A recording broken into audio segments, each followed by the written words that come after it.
Welcome to Minds of Aspirants. In this Expound series, we are going to detailedly discuss about the topic called Central Bank of Digital Currency. So before going into the topic, I request you to please subscribe our YouTube channel and please share this channel with your fellow aspirants. And if you are an aspirant preparing for UPSC or TNPSC exams in the language of Tamil, the same video has been uploaded in the language of Tamil in the Minds of Aspirant Tamil YouTube channel. The description of that channel and description of those videos will also be the link of those videos will also be kept in the description of this video, and please don't forget to go through that video also. And in this video, in this Expound series, we will detailedly discuss about this topic, Central Bank of Digital Currency. I'm sure you have heard about this topic recently in news. Recently at the budget, at last budget, government has also announced that government will soon announce the Central Bank of Digital Currency, and as rightly government has came up with a pilot project for Central Bank of Digital Currency initially. And the Central Bank of Digital Currency has went with the pilot project. It means the initiative which is implemented in a particular area. For example, it has implemented in some India's metropolitans like Delhi, Hyderabad, Mumbai region, and they are going to see what are the flaws and advantages in that pilot initiations. So Central Bank of Digital Currency, it is not new to India. I mean, not new to world. World countries like China has already implemented the Central Bank of Digital Currency and also has already reaped fruit from the Central Bank of Digital Currencies.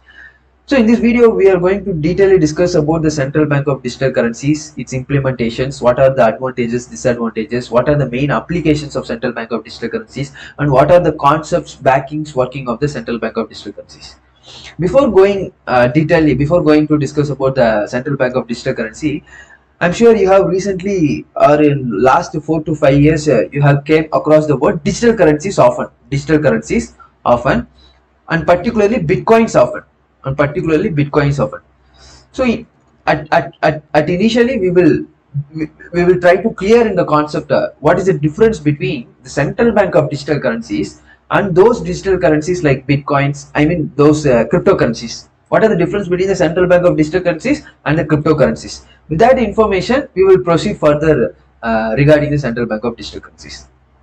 So initially, there are a lot of reasons for this to appear in the rooms in the news. RBI has announced that wholesale digital currencies. In this video, we will discuss about what is wholesale, what is the difference between wholesale currencies and the retail currencies. There was a question in the recent group 1 prelims also regarding this Central Bank of Digital Currencies. We will detailedly discuss about those in the later lectures. I mean slide by slide. Before that, we will be clear in the difference between the cryptocurrencies and the Central Bank of Digital Currencies. So cryptocurrencies, which is often in the news, consider Bitcoin. Bitcoin is a one form of cryptocurrencies. It is a form of cryptocurrencies. There are many cryptocurrencies worldwide. For example, Bitcoins. For example, Ethereum is also a type of cryptocurrencies. Dogecoin is also a type of cryptocurrencies. So Dogecoins, I don't know whether you have seen those coins or not. The coins which has a symbol of a dog character in it. In order to mock this cryptocurrency cycle, they have introduced this Dogecoins in order to mock this concept. But people have invested a lot in the Dogecoins, and at now Dogecoins also took a center stage in this cryptocurrencies arena. So cryptocurrencies like Bitcoins, Ethereum, Dogecoins, there are many cryptocurrencies are there. These cryptocurrencies can also be called as digital currencies. Even the government which has recently issued, that can be also called as digital currency, e-rupee. But the only difference is it is centrally backed. Digital currencies, whereas in these cryptocurrencies, they were not backed by any guarantees. They were not backed by any central agencies. They were completely decentralized. No one can change or edit or manipulate the worth of the bitcoins, worth of these cryptocurrencies. These cryptocurrencies values depends on the market's demand and supply. They have large fluctuations in it. In which the values will be regarding thousands and lakhs in days. I mean, yesterday the value of the bitcoins. Consider yesterday the value of Bitcoin as 45 lakhs. Today the value may be 48 lakh or 50 lakhs. So the fluctuations are in lakhs. So these much fluctuations will be there in cryptocurrencies, but those fluctuations will not be seen in central bank issued digital currencies. Central bank issued digital currencies are issued in many countries. In India, they are going to issue. In China, they have already issued. So central bank of digital currency is same as like a fiat currency, which I will come across later. So on restricting about cryptocurrencies, they are completely decentralized currencies. No one can back up and no one can control the cryptocurrencies, and their values depends on the demand and supply. It cannot be a store of value. It cannot be a store of value. It cannot act as store of value. It means if you want to save some of your pocket money, if you want to save some of your income, you can just simply save it in the banknotes. I mean in the currency notes, right? In banknotes, you can save 2000 in your purse. It is a store of value, but this is not a store of value. Cryptocurrency's value will fluctuate day by day. It will depends on the market fluctuations, demand and supply. So it cannot be a store of value, and it cannot be a legal tender. It cannot be a legal tender. Legal tender. Government issued currencies can only be a legal tender. Government backed currencies can only be a legal tender. So on that angle, cryptocurrencies cannot be a legal tender. So cryptocurrencies works on blockchain technology. Blockchain technology.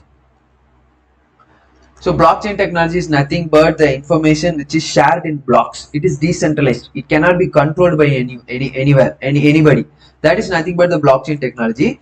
So blockchain technology is one of the application is cryptocurrencies. One of the applications. So blockchain technology has varied applications. It can mark your attendance register. It can store your informations. It can act as in the government offices for transferring files. So blockchain technology has many applications. One of the application is cryptocurrency.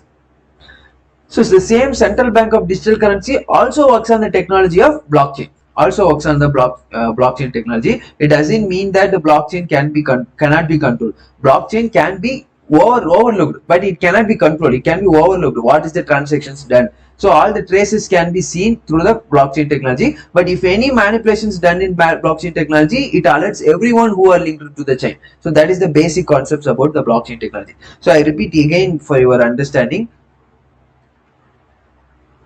So regarding cryptocurrencies, they are completely decentralized.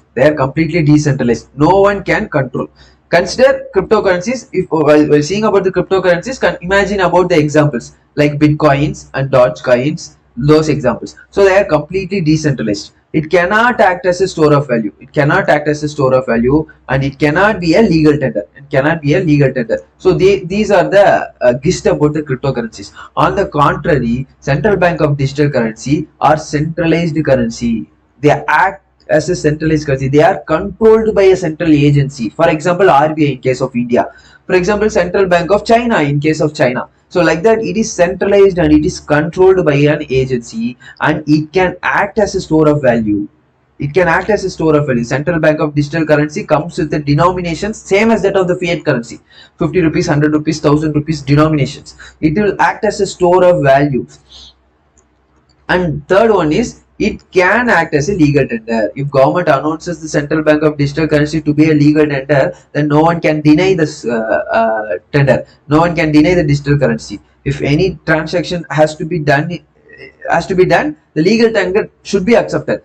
Fiat currency is one of the legal tender. So if you are giving for any transaction, if you are giving 1000 rupees notes, the receiver has to accept it. So if he is not accepting, it will come under a criminal case. That's why if any of them are not accepting the 10 rupees denomination due to this fake problem, it is creating a huge cry, because 10 rupee note is a legal tender. Likewise, digital currency is also a legal tender. So this is the difference between the cryptocurrencies and the central bank of digital currency, which you must know before start of the topic. And I will give you a major insights about central bank of digital currencies in our further slides. So next thing is the central bank of digital currency, which RBI has recently issued in a pilot basis. It is a token based digital currency. Now what is mean by token based digital currency? So there is two types of digital currencies. Two type. One is token based, another is account based. One is token based, another is account based. Example, fiat currency which is in the physical format, your 50 rupees note, your 100 rupees note. It is a token based currency. It is a token. The paper is not worth of the 2000 rupees note, but the government has backed that if anybody brings that 2000 rupees note, the product of 2000 has to be given, or else government is guaranteeing that I will give you the 2000. So that is nothing but the token based. Likewise, digital currency is also a token based currency. So many of them will be in the thought that the digital currencies, those are the transactions done in online, those are transactions done in digital format. So it may be an account based. No, it is not an account based. You don't need account for digital currency transaction. In concern of central bank of digital currency transaction, you don't need any account. You don't need any internet. It is an offline transaction. You don't need any account. For example, consider the shares, stocks. If you want to invest in shares, if you want to transfer your shares, if you want to transfer your stocks, then you need an account, specific account called demat account, dematerials account. This is not in the case of digital currency. That's why digital currency, central bank of digital currency, which the Indian government has recently announced, is a token based. Be clear on that. It is a token based. So central bank of digital currency or digital rupee or e-rupee is the digital version of the fiat currency. Fiat currency is nothing but the physical format of the currency which you are using, which is issued by RBI in exchangeable with fiat currency.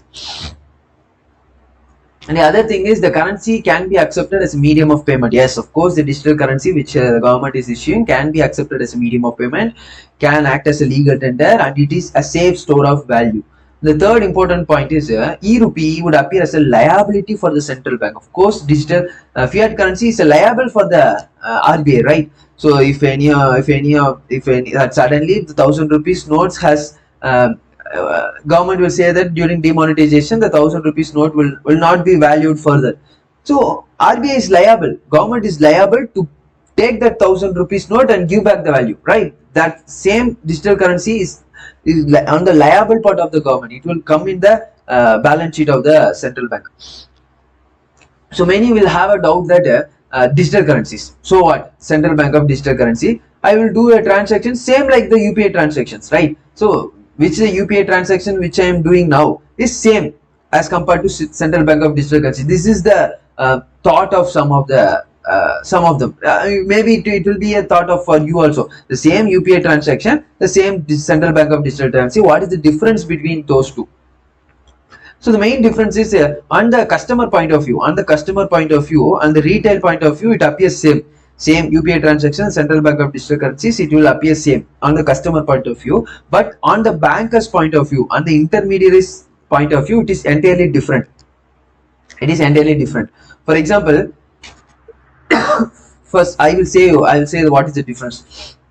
So you are going to a shop, and buying a product worth of 50 rupees, and you are paying through Paytm. So Paytm will be linked to your bank account. So the money will be debited from your bank and credited to the shop owner's bank account, right? So instantaneously, if you transfer 50 from your account to the shop owner's account, the money will be debited from your side and the money will be credited from your side. You both will receive a message. But actually the transaction has not happened. Only the digital account, only the digital ledger account has been done. Only the ledger transfer has been done. Actual amount of transaction has not been done. Whereas compared to central bank of digital currency transaction, if you transfer the amount, the actual amount has been really transferred. So consider in this UPI transaction, if entity A is transferring 150 crore to entity B, and entity B is transferring 200 crore to entity A. So actually immediately ledger account has already been taken place, but the actual transaction has not taken place. The actual transaction will take 1 day or 1 week to happen. So the entity will not transfer 150 crore to here, 200 crore here. Instead of this, they will simply transfer 50 crore to B, will transfer 50 crore to A. This is the actual transaction which takes place in UPI. This is nothing but the periodical transaction. But this is not the case in the central bank of digital currency, where the actual transaction will take place. If A is transferring 50 crore, immediately that amount will also be transferred. If B is again transferring the 50 crore, immediately the B is also again the transaction has been taking place. So that is why it is called as instantaneous transaction. That is why in customer point of view it will appear as similar, but in banker's point of view, in the entity point of view, the actual transaction is not happening here. Periodical transaction is happening. It will take 1 week, 1 day or 1 week. But here instantaneous transactions will be taking place. Here without any denomination, you can send 273 rupees only. Here, and denomination has to be included. So only 200 note denomination is there, right? So only one 200 note and one 50 rupees note and one 10 rupees note or two 20 rupees note. So same as like transaction has to be done. So that is the difference between those UPI transactions and the UPI transaction and the central bank of digital currencies. So I'm sure you have at least got a gist about the difference between the central bank of digital currency and those UPI transaction currencies. And there is another terminology which has recently appeared in the news, whether this digital currency is retail based or wholesale based. So at present government for pilot project they have introduced the currency in wholesale point of view. In retail purpose, simple retail purpose, it is the transaction like you and me, like the customers, like the retail customers who are transacting, those were retail purpose transactions. This has not yet implemented by CBDC, I mean by India, but wholesale transaction has already implemented. This is nothing but the transaction between the interbank and the large entity transactions comes under this wholesale sections. And token based and account based are nothing but the difference which I have already said. This central bank of digital currency is a token based. You don't need any specific account or internet for the transaction. And some of the applications of the central bank of digital currencies, please make sure you understand these three important applications of CBDC with some case studies which I am going to say. The first example is smart contracts. In order to implement the smart contracts, central bank of digital currency is essential. What is meant by the smart contracts? Why the central bank of digital currency is related with the smart contracts? I will give you some examples. So consider a government is issuing 1000 rupees note, 1000 rupees. Government is giving incentive of 1000 rupees to all the family members, on a condition that this 1000 rupees note has to be spent only on essential commodities, only on essential milk products, or only on essential food products, or only essential products, medicine products. Like that, the 1000 rupees is given by the government to the family only for the essential goods. But what the people are doing, taking this 1000 rupees and going to the Tasmag, or going to the drug, or going to luxury items, or going to betting lottery.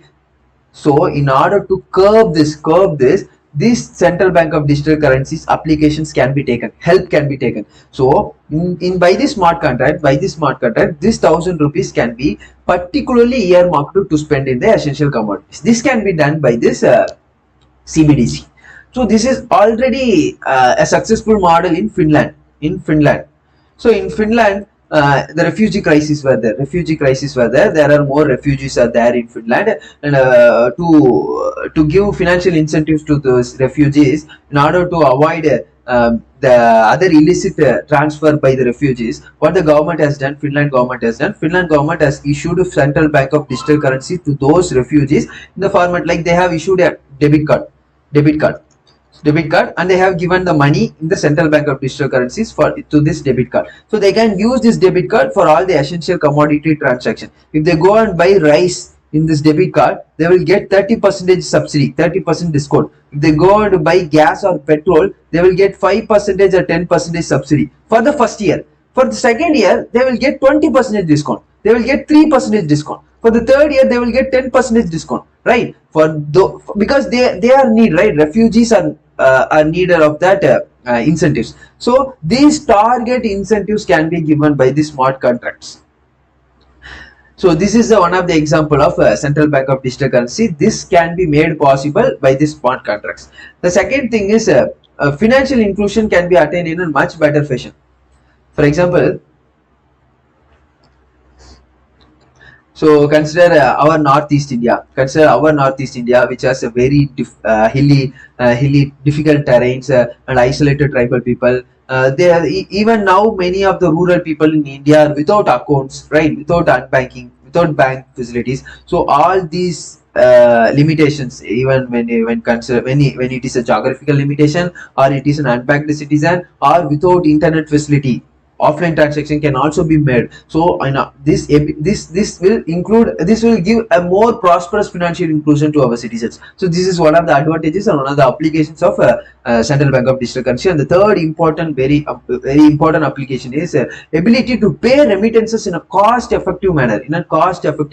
You know that at present India is the largest remittance, right? India has the largest remittance in the world, in the earth, in the planet. India receives the world's largest remittances. India has that much amount of foreign currencies. Indian people, Indian diasporas working outside the India will send money. Those was nothing but the remittances. India receives much larger remittances, but those remittances which has transferred by the non-resident Indians to the Indian nationals will take 3 to 5 days, 5 days transaction days. Or the intermediaries, the brokers will charge around 3 to 5 percentage tax, 3 to 5 percentage commission. In order to avoid this, the central bank of digital currencies can be implemented. So with the central bank of digital currencies, instantaneous transactions can be made. Large transaction like 100 crore, 200 crore stuck in these 3 to 5 days will give a very much loss to investment capital, right? So that drawbacks can be addressed by central bank of digital currency. And this 3 to 5 percentage brokerage charges or commissions has not, we don't want to give this 3 to 5 percentage commissions also. So like that, the cost effective manner, these remittances can be done in a cost effective manner if we implement the CBDC. The other advantages of CBDC, which you have already know, this is a risk-free virtual currency. Those fiat currencies can be damaged. Those fiat currencies can be damaged by disasters, floods. Those fiat based physical currencies can be taken from your pocket, can be taken from your houses through robbery, dacoity. That risk is addressed by virtual currency. Operational cost is reduced. So printing cost, huge amount of printing cost is used for printing money, for transport of the money, for for transmission of the money. And if any amount is damaged, the government has to take the liable to pay to again reprint the currencies. So those operational costs can be reduced to a certain extent, and the payment system can be entirely overhauled. And the other thing is black money, illicit money, which the transactions which are out of the book transactions can be curbed. And the offline capability, the transaction can also be done in an offline without internet facility. Financial inclusion can be achieved in a much better fashion. The other disadvantages, the main disadvantages is double spending, which the government has assured that we will address this with a earmarked technical solutions. The double spending is nothing but take in the case of fiat currency. Take in the case of fiat currency, if A is giving 1000 rupees to B, B is giving 1000 rupees to A. This amount is not not creating any economical transaction, and this amount is not accounted. So no problem. But in case of digital currency, if A is transacting to B, B is again transacting to A. Here also no economic value has been transacted really no actual product has been transferred, but the account has done, right? The economy has done some transaction of 2000 rupees. This has been taken into account. This is nothing but the double spending. This may exaggerate our value of the economic transaction, our GDP value, something, the exaggerated value can be given. That's why that is the main disadvantage of the central bank of digital currency, which the government has assured that we will rectify this issue. And the main difference between the central bank of digital currencies and the cryptocurrencies is central bank of digital currencies is entirely owned by the government, is entirely guaranteed by the government through RBI. But cryptocurrencies are not backed by any of the entity.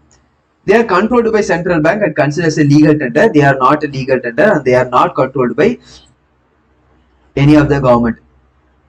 And fiat currencies has some backup, some guarantee, but cryptocurrencies has no underlying asset.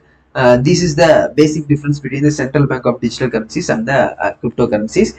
So thank you for watching Minds of Aspirant. I'm sure you are clear about the topic of central bank of digital currencies, and please note down all the flaws, advantages, disadvantages of those programs.